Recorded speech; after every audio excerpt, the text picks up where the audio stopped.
Welcome back to Info Squad, where truth equals freedom. Nowhere in the world is gun control more controversial than in the United States, where the possession of firearms is protected by the Constitution. Proponents of increased gun control argue that limiting access will save lives and reduce crime. Opponents insist that it would actually do the opposite, by preventing law-abiding citizens from defending themselves against armed criminals.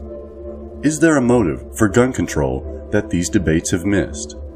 Let's look at some other examples of governments disarming its population.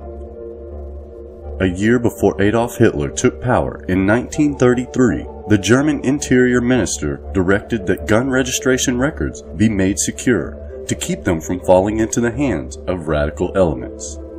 The registered list of gun owners eventually fell into the hands of the Nazi government, which used them to disarm political enemies. By 1938, the Nazis had stripped the Jews of their rights of citizenship and were increasing the measures to strip them of their assets, including the means to defend themselves. The Holocaust began in 1941, only 3 years later. Joseph Stalin rose to power as General Secretary of the Communist Party in Russia, becoming a Soviet dictator after the death of Vladimir Lenin.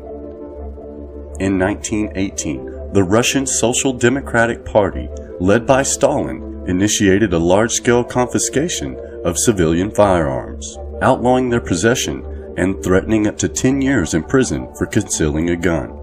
Official records reveal almost 800,000 documented executions in the Soviet Union between 1921 and 1953 during the years of the Great Purge, another genocide only 3 years after the public was disarmed. Mao Zedong was a Chinese communist revolutionary who became the founding father of the People's Republic of China, which he ruled as the chairman of the Communist Party of China from its establishment in 1949 until his death in 1976. Almost immediately after Mao's victory in the Chinese Civil War, only military and police were allowed to have guns.